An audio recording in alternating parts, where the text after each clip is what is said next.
Fellow viewers, welcome to Education Unpack. Again, my name is Fabian. We want to thank you for watching. And if you're just joining us for the first time, we encourage you to subscribe to our channel and please share that to your network, your family members, so we can grow this channel to extend the knowledge to wherever it's supposed to be or wherever you feel that the audience should be developing their skills in these different areas and to benefit from our information. Here at Education Unpack, we touch all aspects of education. We look into the industry, we try to unpack the information to you, break it down in little pieces so you can understand and also start making informed decisions. Whether you are an academic expert or university done, a working professional, an organization that's investing in learning, we feel that one of our videos might have touched you, and you may want to implement some of our strategies and our recommendation. Now, today we're going to talk about professionalization in the qualification. This will be focusing even more in terms of the comparison. We want to encourage developing countries to professionalize their qualifications on how they can tailor to the industry challenges that are out there.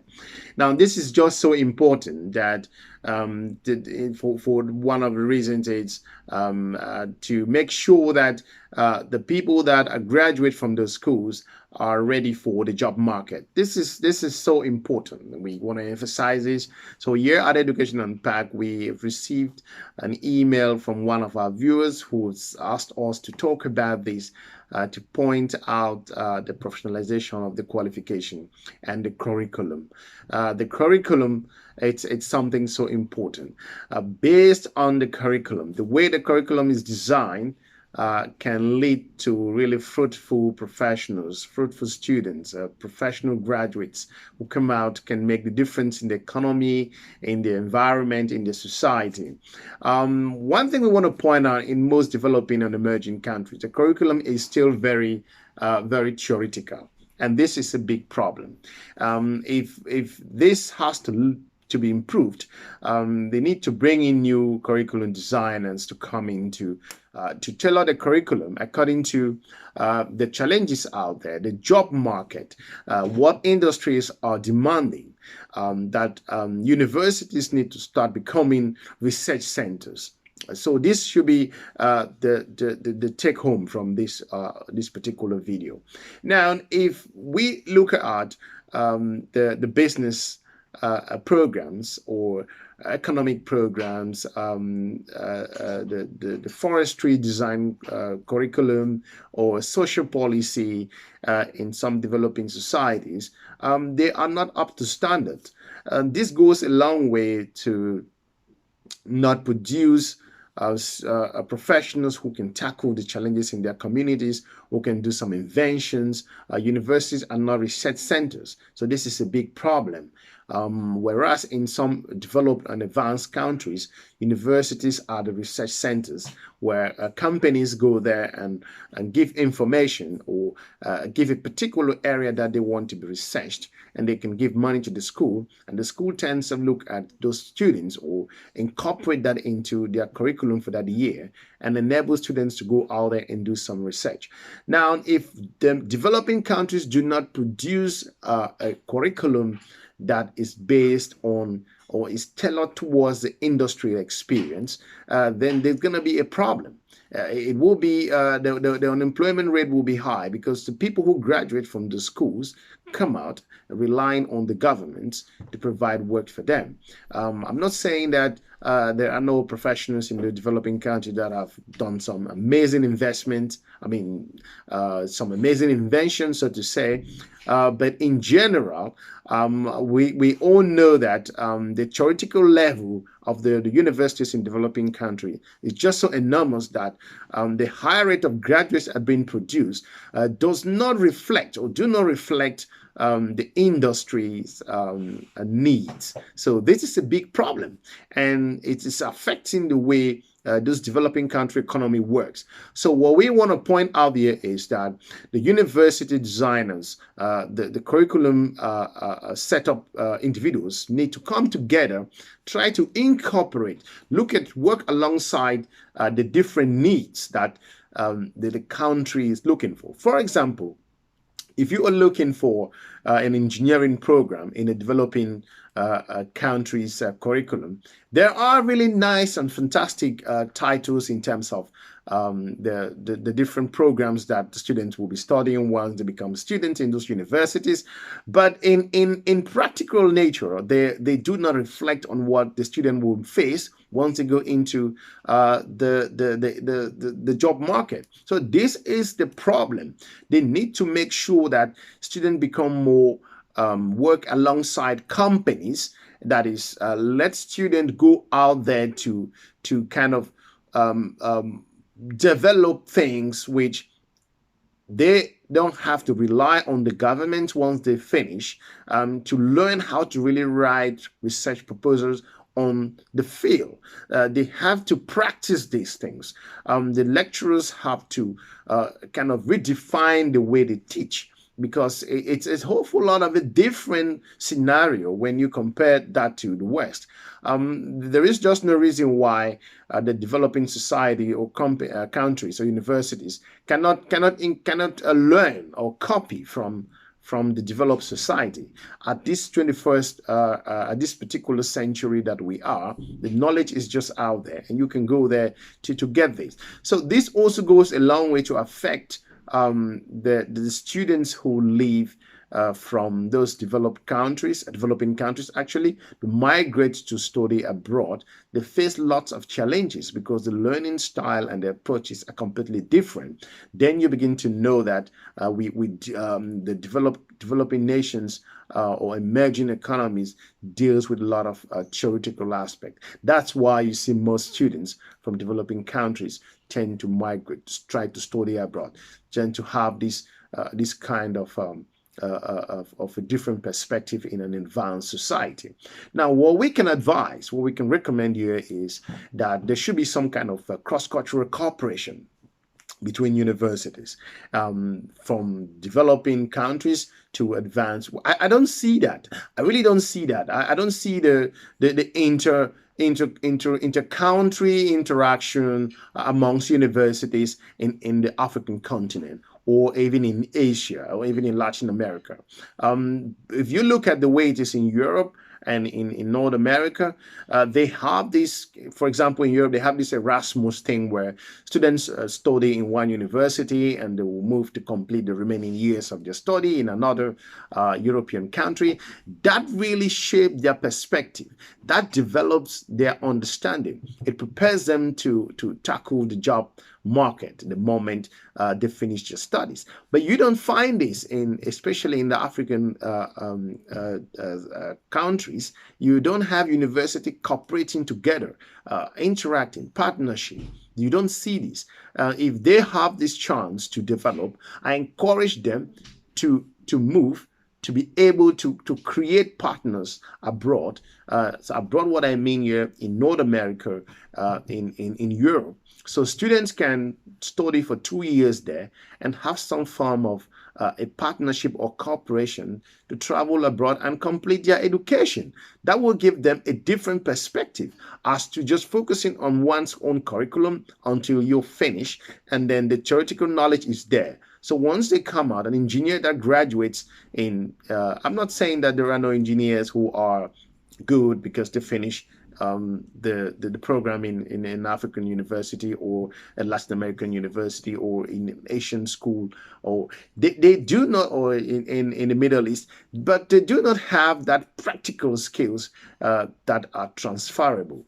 There is something wrong with the curriculum. It is not meant to tackle the challenges of our time. They are just meant to kind of let people have a degree.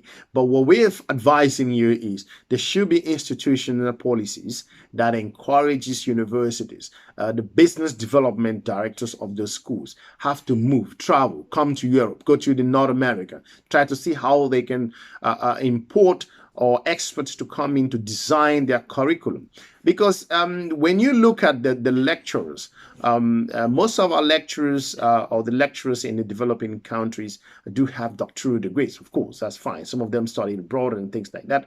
But some of them do not have the industry experience. I think now is the time that we know that some professionals who've been in the professional field are now going into lecturing. That helps a lot. But this has to be something that needs to be improved. The curriculum, the manner of teaching, the way that students are being taught has to reflect what awaits them out there. Once they graduate, then they begin to understand that there are different ways of doing things. So you want to shape them, you want to get them ready. University should be a place for learning excellence, where practical applications are being carried out. There should be an industry. There should be research centers. This what universities are meant for. Now, there should be company partnership alongside institution, where it should be a must that students, universities partner with those companies, that the science student or agriculture student actually goes onto the field and work in those. There are some African countries who are doing this, or there are some in Asia that are really doing this. In Malaysia, it's just so important. Agriculture students have really strong bond with agriculture firms and agriculture universities. They're sending the students there to learn new techniques, new challenges. In Europe, there are programs that you cannot graduate without you not doing an industry placement, whatever you call it. So we want to say that there is a gap. This gap has to be filled. And the reason for this gap is the curriculum design. It's way too low. We're not saying that it's completely, they are not really good people coming out from it to study, but we are saying if we have to harmonize as an international body.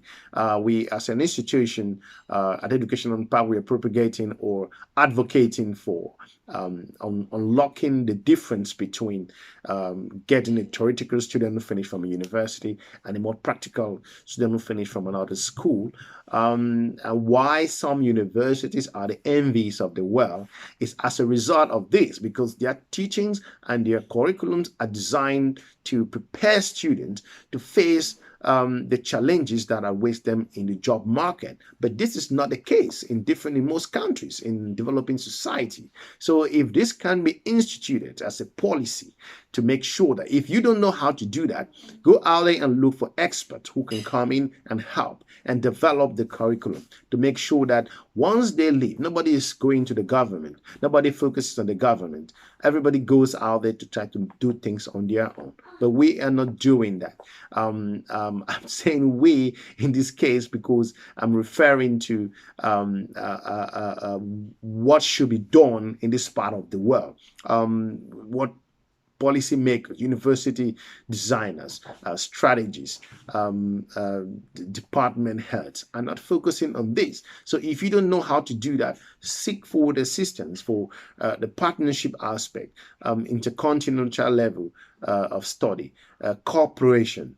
You can do an invite to people to come in. You look for consultants who can look at those curriculum and put it into context. The difference is why does an MBA program or a master's program at a university in, for example, in Dar es Salaam is different from the MBA or a master's program from Erasmus University of University of Liverpool. It's just what we are talking about. It's the difference in the method of learning, the practicality that's involved, the curriculum, the method of delivering the teaching. So this goes a long way to prepare the student to face the different technological jobs, the expectation that are out there. It's really high. The competitiveness is there. So we can't just sit back and say, okay, we're going to be sending people to other universities, sending money out there to different schools. But we want to encourage, there are lots of professionals here who are there are lots of consulting firms that are ready to come and give their input that are in the West. This is also very important. The same as some Western institutions are bringing some developed scholars in developing countries to come in and also help them enrich their curriculum. This is so important. It helps. And I think the trend is not balanced because most people living and coming and trying to study in the developed countries is as a result of the practicality in terms of their learning. So this is just the truth. And we have to, and people have to start restructuring the way the learnings are done and letting the teaching becoming in a more practical approach. Let students do the work. Let them go out there to develop research skills, how to carry out certain findings and things like that. Let the relationship be incorporated with different companies. It should be it's a must policy where every business try to have a student who lives at university comes and do some kind of research. It will help. It will develop the skills. It will improve the way people do things. So once they graduate, they do not have only the certificate. They have a chance to also kind of get ready from day one. So we hope that if you are a university official or university policy designer, if you are an institution and you are an academic professional, we want to believe that this video has inspired you. You can add something more to your institution so that you start producing graduates who can tackle the challenges of the future. People are not going to wait for solutions or to come from one particular region. There has to be some kind of a harmonized way of doing. You start building partnership with universities in across the border of your own country. The way it is like in Erasmus in Europe, and in North America they have another way they call it. So this is something that developing countries have to start investing the money in: inter-cooperation, inter-relationship management, where students can move from one country to the other to finish their degree or their master's, or they can go do create some kind of a name where people can move within the continent to experience how programs are done, how teachings are done in different countries. There are small associations in East Africa which helps to bring professionals together. This should be across the continent. In Europe, there's Erasmus Mundus program, which is so important. It's been for many, many years, and they're reaping the benefits from this. And companies in developed countries are really cooperating with the universities. They open their hands to receive research and look for that. In terms of doing that, they develop new products, new solutions, new research, and that helps them a lot. So we hope we have inspired you. If you just joined us for the first time, we encourage you to subscribe to our channel and share it to your different networks so we can grow this platform. The knowledge we gain from here can be used to also expand the horizon. At Education Unpacked, we help you, your institution, your organization to uncover those answers so you can start making the strategic decision, start investing your money to the right place, start recruiting the proper students, start reaching out to regions that you don't believe that student can come from, and also enhancing the experience of your different brand as an institution. So thanks for watching. We want to wish you a great day. We're looking forward to joining you again to our next episode. Please click on subscribe. Go to one of our videos. We have lots of them out there at Education Unpacked. One or two may inspire you. Thanks again, and we'll have a good day. And we're looking forward to meeting you again. Bye-bye.